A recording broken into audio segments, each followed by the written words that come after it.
Hello everyone, Assalamu alaikum. Welcome to Taste of Chennai. இன்னைக்கு நம்ம சேனலில் குட்டீஸ்க்கு பிடிச்ச மாதிரி ஜஸ்ட் வீட்டில் இருக்கிற பொருளை வச்சு ரொம்ப ஈஸி அண்ட் டேஸ்டியான ஒரு ஸ்நாக் ரெசிபி தான் பார்க்க போகிறோம். ஸோ இந்த வீடியோவை மிஸ் பண்ணாமல் ஃபுல்லாக பாருங்கள். இந்த ரெசிபிக்கு பேர் வந்து பிஸ்கெட் பனியாரம்னு வச்சுக்கலாம். அதுக்கு நான் வந்து 2 முட்டை வந்து எடுத்திருக்கேன். 150 கிராம் அளவுக்கு சர்க்கரை எடுத்துக்கோங்க. இப்போ இதையும் மிக்ஸி ஜாரில் போட்டுக்கலாம்.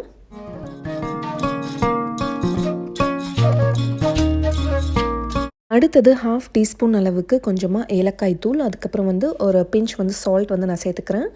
இப்போ இது எல்லாமே சேர்த்து நல்லா அரைச்சிக்கோங்க. ஒரு 2 to 3 மினிட்ஸ் இது நல்லா பிளெண்ட் பண்ணிக்கோங்க. அப்போ தான் அந்த முட்டையோட ஸ்மெல் வந்து இருக்காது.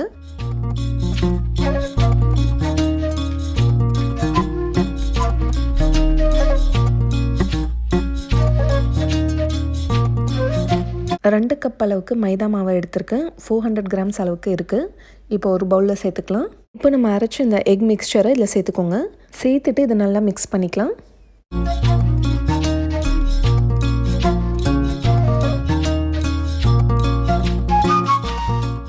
ரொம்ப ஸ்டிக்கியாக இருந்துச்சுன்னா இன்னும் கொஞ்சம் மாவு சேர்த்து பிசைஞ்சிக்கோங்க. இப்போ 2 டேபிள் ஸ்பூன் அளவுக்கு நான் நெய் எடுத்திருக்கேன். அது வந்து மெல்ட் பண்ணிவிட்டு இதில் நான் சேர்த்துக்கிறேன். இப்போ எல்லாம் நல்லா மிக்ஸ் பண்ணிவிட்டு இந்த டோவை ஒரு 30 மினிட்ஸ் அப்படியே இருக்கட்டும். இப்போ இதை மூடி வச்சிடலாம். இப்போ 30 மினிட்ஸ்க்கு அப்புறமா இப்போது இந்த மாவை நான் 2 போர்ஷனாக டிவைட் பண்ணி இந்த மாதிரி ரோல் பண்ணிக்கிறேன்.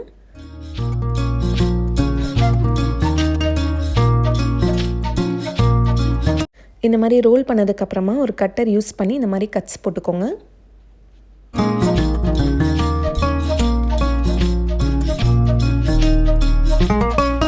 இப்போ ஒரு பீஸாக எடுத்து இந்த மாதிரி கையால் இந்த மாதிரி நல்லா கொஞ்சம் தின்னாக ரோல் பண்ணுங்கள். இந்த ரெசிபி வந்து பார்க்க வந்து உங்களுக்கு ரொம்ப ஈஸியாக தான் தெரியும்.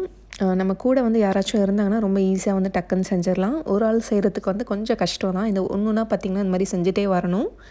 ஸோ நான் பார்த்திங்கன்னா ரொம்ப நேரம் டைம் ஸ்பெண்ட் பண்ணி செஞ்சுருக்கேன். ஸோ இதுக்காகவே பார்த்திங்கன்னா நிறைய பேருக்கு வந்து ஷேர் பண்ணுங்கள். இந்த வீடியோ வந்து லைக் பண்ணுங்கள். நல்லா கொஞ்சம் மெலிசாவே பார்த்திங்கன்னா நல்லா உருட்டிக்கோங்க. இப்போது இதை எப்படி நம்ம வந்து டிசைன் பண்ணுறதுன்னு பார்க்கலாம். நம்ம இஷ்டம் தான், நம்மளுக்கு எப்படி வருதோ அந்த மாதிரி பண்ணலாம். இந்த மாதிரி ஏதாச்சும் ஒரு ஃப்ளவர் ஷேப் வந்து கொண்டு வரணும். ஃபஸ்ட்டு ஒரு 2-3 வந்து எனக்குமே சரியாக வரல. அதுக்கப்புறம் போக போக பார்த்திங்கன்னா நல்லா வந்துருச்சு. இங்கே பார்க்க ரொம்ப அழகாக இருக்குல்ல. இப்போது இதே மாதிரி நான் ஒரு 2-3 செஞ்சு காட்டுறேன். அப்போ தான் உங்களுக்கு கன்ஃபியூஷன் இருக்காது.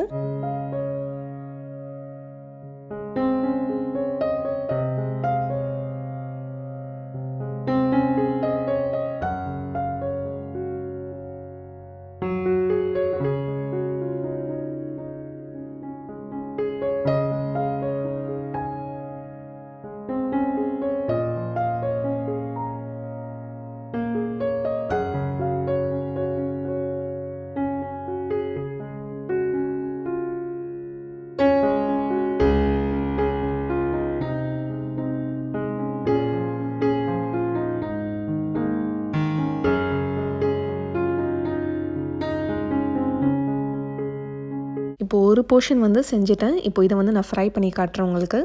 ஆயில் வந்து ரொம்ப லோ ஹீட்டில் வச்சுக்கோங்க. ரொம்ப ஹை ஹீட்டில் இருந்துச்சுன்னா உடனே வந்து கலர் வந்துடும். ஏன்னா இதில் வந்து நம்ம சுகர்லாம் வந்து சேர்த்துருக்கோம் இல்லையா. ஸோ உடனே வந்து கலர் வந்து சேஞ்ச் ஆயிரும். நல்லா லோ ஃப்ளேமில் வச்சு ஒரு 5 to 10 மினிட்ஸ் ஃப்ரை பண்ணிங்கன்னா நல்லா உள்ளெல்லாம் வந்து நல்லா வெந்துடும்.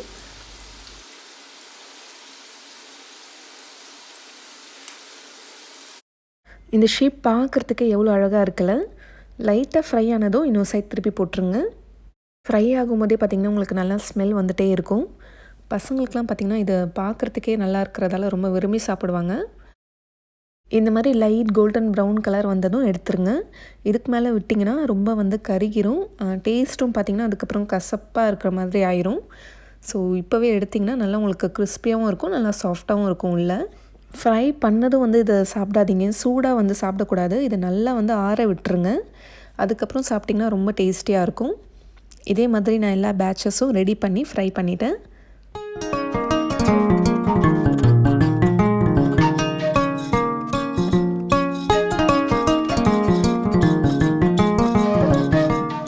இப்போ பாருங்கள் எவ்வளோ பர்ஃபெக்டாக வந்திருக்கு. பார்க்குறதுக்கே ரொம்ப சூப்பராக இருக்குல்ல. உடனே இந்த வீடியோ பார்த்ததும் வந்து இப்போவே நீங்கள் வீட்டில் ட்ரை பண்ணி பாருங்கள்.